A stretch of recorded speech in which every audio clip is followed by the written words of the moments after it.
வணக்கம். என்னோட பேர் ராமலிங்கம். நான் ஒரு இயற்கை விவசாயி. மயிலாடுதுறை மாவட்டம் மாப்படுகை பகுதியை சேர்ந்தேன். காவேரி படுகையில தான் நம்ம தோட்டம். இது மொத்தம் 11 ஏக்கரு. இதுல 2 குளம், ஒரு 2 ஏக்கர் நெல்லு நடவு பண்றோம். பாக்கி எல்லாமே ஒரு 7 ஏக்கர்ல பலப்பயிர் சாகுபடி தான்.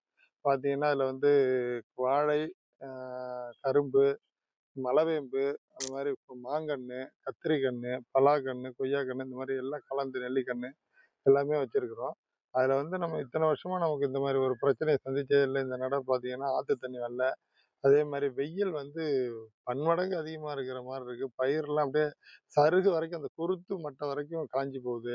வாழை வந்து தார் போட்ட மரம் சாயுதுங்கிறது ஒரு பக்கம் நீர் சத்து இல்லாம, சாதாரணமா தார் போடுற மாரி நிக்கிற மரமே, கண்ணு மரமே பார்த்தீங்கன்னா, மடக்கு மடக்குன்னு முறிஞ்சு போகுது.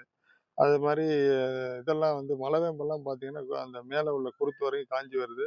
நுனி தான் அந்த 2 கொழுந்து இருக்கு. தண்ணி நம்ம ஊத்தலன்னா அதுவும் செத்து போயிரும். இதுவரைக்கும் வந்து நம்ம இந்த இதுக்கு முக்கியமான பிரச்சனை தோட்டக்கலையில சிங்கிள் பேஸ் மோட்டரு. அது இவ்வளவு தூரம்லாம் தண்ணி சப்ளை பண்ணாது. அங்கேயே நம்ம புடிச்சு ட்ரம்ல எடுத்து வச்சுக்கிட்டு, அதில வாளியில கொண்டாந்து தான் ஊத்திட்டு இருக்கிறோம்.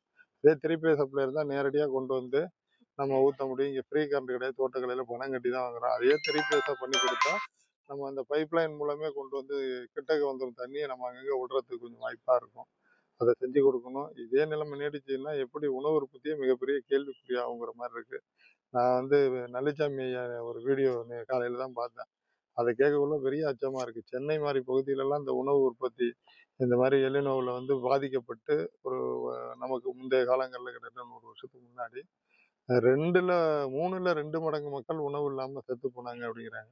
அதெல்லாம் வந்து நம்ம என்னமோ கதை மாரி நெனைச்சோம். ஆனா நடந்துருமோங்கிற மாரி ஒரு அச்சம் ஏற்படுது இந்த சூழல பார்க்கக்குள்ள.